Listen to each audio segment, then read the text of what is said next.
community of 15th and Christian like when you were a young child growing up there? And how old exactly were you when you lived Well, there? I was born and raised there, pretty much. I think we moved to West Philadelphia when I was about, I guess about 15, something like that. But during that time, I think it was, it was great as far as I'm concerned. Kids played in the street. I had a lot of fun. All my friends were there. Very safe. Safe as far as I was concerned, and it was just basically a community of families. But the one thing, in looking back over that time, what I look at is that what was that community for real, though? You had tremendous amount of young male children, and many of those households were households basically by single parents, mothers mainly. Very few men in that neighborhood. And the other thing that I looked at was the educational aspects of that neighborhood. I went to E.M. Stanton, which is at 16th and Christian. Right, not far. I went to Barrett Junior High School, which is at 16th and Wharton, and what was actually taught in those schools. So when you start to look back at that neighborhood to what it was to where it is, you can tell how it got to where it is by the information that was being disseminated in that neighborhood. There was no educational programs talking about community development, about economic development, about self-worth. There was no, in the educational aspects, there was nothing there to talk about African history before the slaves were captured. So what we're doing in South Philadelphia is fixing the systems of the community. You have the education system, the economic system, political, the health system. All of these systems make up a community. As far as education is concerned, you see where the educational aspects are. You opened a school last year. We have a charter school. And what is the name of the school? It's called Universal Institute Charter School. And it goes from kindergarten to? Kindergarten to the 8th grade. Oh, it's 8th now. Well, it goes, but we're up to the 4th grade now. And each year what we do is add a year. So we'll go all the way up to the 8th grade. We have someone on the line, Kenny, would like to ask you a question. We have Malik on the line. You have a question for Kenny Gamble. Yes, I do. Welcome. Thank you. Peace to you, Mr. Gamble. All right, peace to you, Malik. How are you? I'm fine. Good.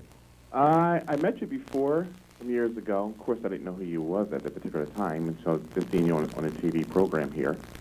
But I have a question. I cut your hair, by the way, a long time ago. That's how I recall your face. You cut my hair? Yes. Where at? On Christian Street. Christian Street? Okay. All right. By a brother by his name is Hakeem. Oh, yeah. Yes. Oh, yeah, I remember that. Yeah, 15th and Christian, right on the corner, right? Yes. Salam Barbershop. Yes. Okay. Malik, what's your question for Kenny? All right. My question is, what inspired you to come about with this here dream of yours? Did it start as like in your youth, like in your teen years or in your early 20s? Well, Malik, it really is not my dream. This is this has been talked about for many, many years. If you go back and think of some of the information that we have received, not in school, but I'm talking about what Marcus Garvey talked about, what Malcolm X talked about, what Elijah Muhammad, huh?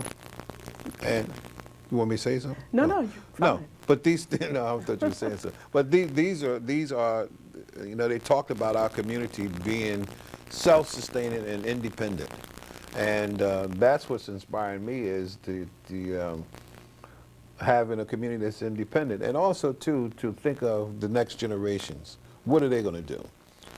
What are the next generations going to have if something is not done in order to solidify the African American community in the comprehensive view of community living, so that we are actually in a position to compete with the outer community. We are not in a situation now where we can compete because of education, because of health, because of economic situations. All of these things, all these systems in our community are not working.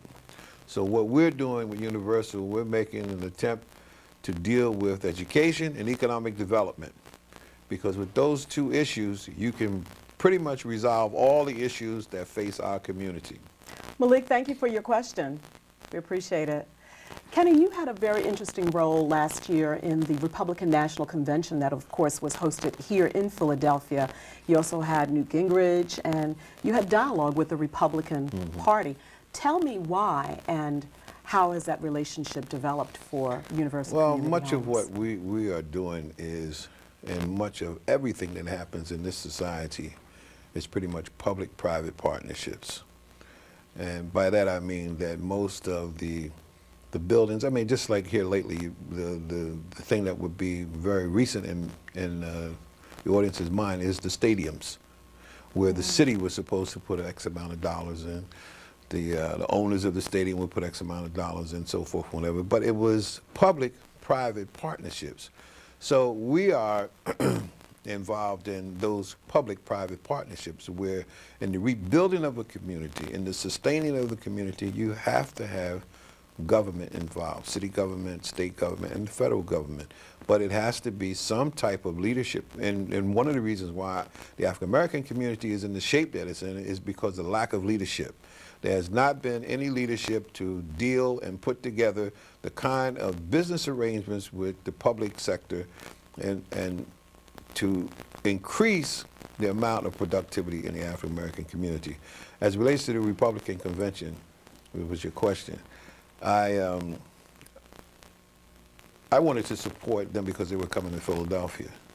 And I noticed that there were not many African Americans that we even have any dialogue with the Republicans. I happen to say that I am neither one, Republican or Democrat. I'm with the people. I'm not so much for the You're Republicans. super bipartisan. I'm not with the Republicans or the Democrats. And I support those who are going to support our community and what agenda that we have.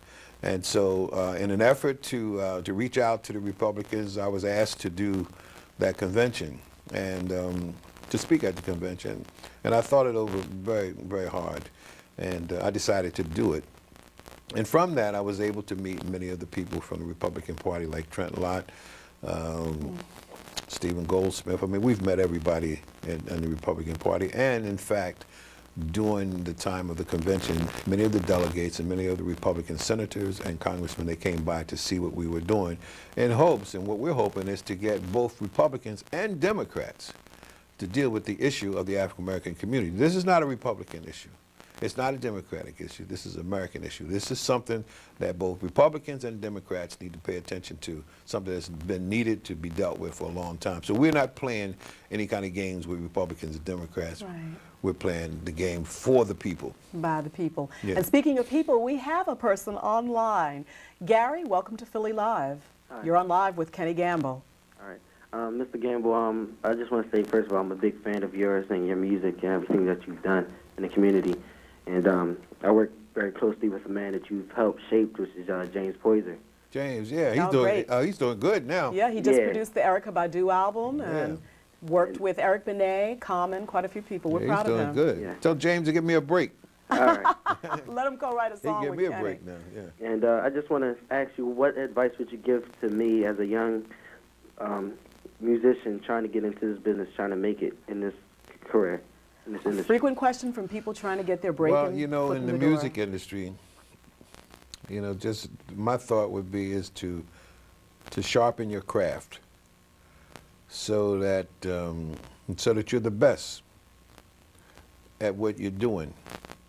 And when you get your break, when you get your chance, then you'll be able to really take advantage of it, because the effort that you would put forth would be the best that you could do, and you would be something that's original and not be somebody that's copying somebody else. You try to express your feelings and yourself and try to go deep within your heart and soul to come up with something that would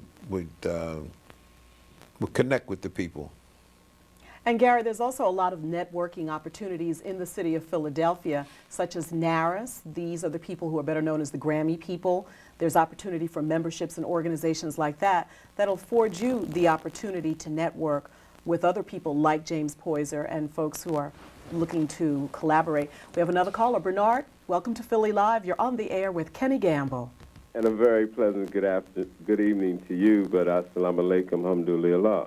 Wa alaikum salam, brother. How are you? Yes, sir. I was on behalf of Johnson. We go way back. Okay, You helped me to help clean up the ghetto here in Chester, Pennsylvania. that's good. You bought the plane out to Right. fly it around, supplied us with T-shirts, Mm-hmm. to bring that community solidarity as also the key here.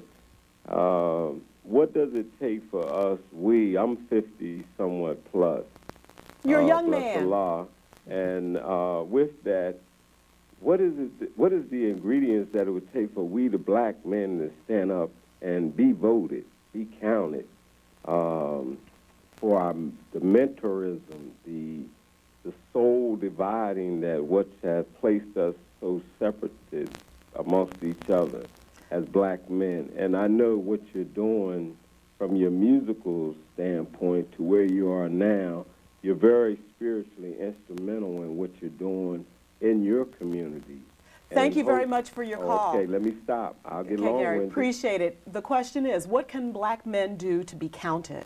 Well, I would say right off, the first thought that comes to my mind would be is to prepare yourself and educate yourself and be more responsible.